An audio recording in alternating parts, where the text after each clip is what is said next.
Online copy કેટલોગનો મુખ્ય હેતુ શું છે? સમય અને શ્રમનો બચાવ કરવો. ઓનલાઈન કોપી કેટલોગિંગ માટે ઉપયોગી મુખ્ય સ્ત્રોત કયું છે? વર્લ્ડકેટ. કોપી કેટલોગિંગ પ્રક્રિયામાં માર્ક એટલે શું?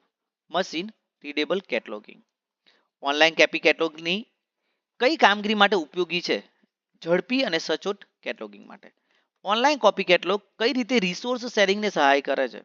લાઇબ્રેરીઓ વચ્ચે માહિતીનું વહન સરળ બનાવે છે. કોપી કેટલોગિંગ માટે Z39.50 એટલે શું? એક સ્ટાન્ડર્ડ પ્રોટોકોલ. કોપી કેટલોગિંગ સિસ્ટમ કઈ લાઇબ્રેરીમાં સૌથી વધુ ઉપયોગી છે? નાની અને મધ્યમ લાઇબ્રેરીઓ માટે. સોલ્વ 3.0માં કોપી કેટલોગિંગની સુવિધા કેવી રીતે ઉપલબ્ધ છે? Z39.50 ઇન્ટરફેસ દ્વારા. ઓનલાઈન કોપી કેટલોગિંગના મુખ્ય ફાયદા શું છે? ઝડપ, ચોકસાઈ અને માંકીકૃતતા. ઓનલાઈન કોપી કેટલોગિંગ માટે ભારતીય સ્તરે કયું સ્ત્રોત મહત્વનું છે? ઇન્ડિકેટ.